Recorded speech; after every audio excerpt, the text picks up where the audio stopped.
Have you ever noticed that the deeper you think, the more distant you become from others? The more clearly you see the truth, the fewer people want to hear it? That's not your imagination. History proves it time and time again. Society is uncomfortable with deep thinkers.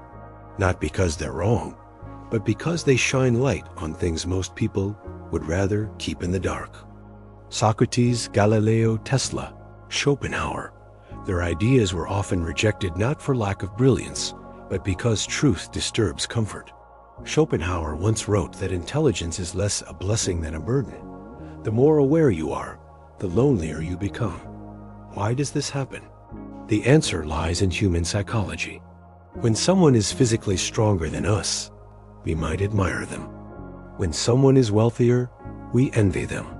But when someone thinks deeper, it's unsettling. They become a mirror, reflecting back our limitations. This is what psychologists call the mirror effect. Deep thinkers don't have to say much. Their very presence is a disruption. It's a silent confrontation, not with others, but with the truths they've been avoiding. And that makes people retreat, mock, or reject, not out of malice, but out of fear. Intelligence isn't just a skill, it's part of who we are. Our beliefs, our worldview, our inner narrative. So when someone walks into the room with sharper insight, more piercing questions, we don't just feel outsmarted, we feel vulnerable. Physical traits like beauty or strength are external. They don't touch our core identity. But intelligence hits where it hurts, our sense of self. Someone who sees what we miss can make us feel exposed, inferior, even irrelevant. Psychologists describe this as a defense mechanism. When faced with intellectual superiority, the brain triggers a threat response. People shut down, change the subject, or avoid eye contact. It's not rudeness, it's fear of feeling inadequate. This is why thinkers, philosophers, and visionaries often find themselves isolated. They're not excluded because they're wrong, but because they're too real. Their questions dig too deep, their thoughts too sharp, their presence too intense. It's not what they say, it's who they are. They remind others of everything they're not ready to confront, and so they're pushed away. Society doesn't reward complexity. It rewards confidence, even if it's empty. People are drawn to those who speak with bold certainty, not those who wrestle with nuance. That's why shallow slogans go viral, while deep ideas are buried. Populists get applause. Influencers get followers. But deep thinkers? They often get ignored. Why? Because truth is uncomfortable. People don't seek truth, they seek relief. And the deeper the truth, the harder it is to digest. Neuroscience shows that when someone feels intellectually overwhelmed, the amygdala, the brain's fear center, becomes active. We treat deep thought as a threat, not metaphorically, but biologically. The mind recoils. A smart person in a group is like a wolf among sheep, not because they read dangerous, but because they're different. And our tribal instincts kick in. Thousands of years ago, being different meant being exiled. That fear hasn't gone away. It just changed form.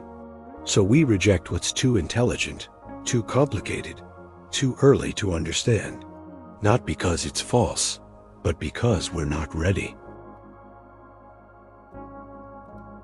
Schopenhauer once said, "The more intelligent you are, the harder it is to socialize." To him, intelligence was not a path to happiness, but a roadblock. Why? Because society thrives on pleasure, comfort, and connection.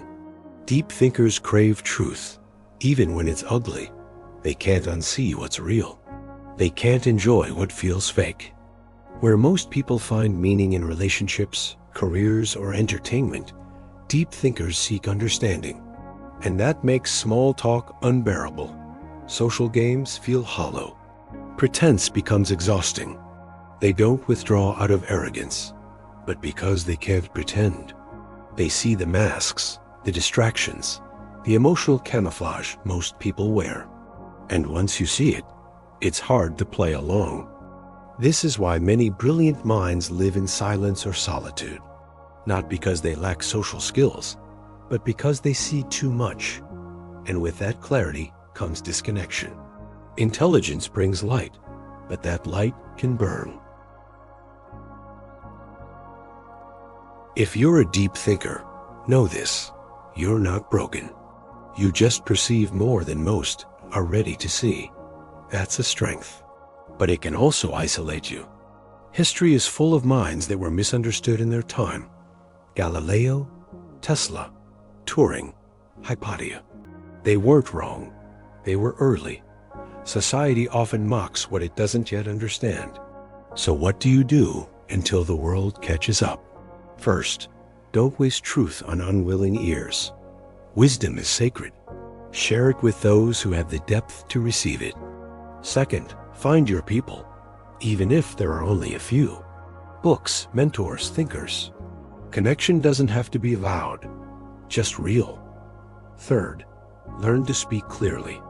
As Einstein said, if you can't explain it simply, you don't understand it well enough.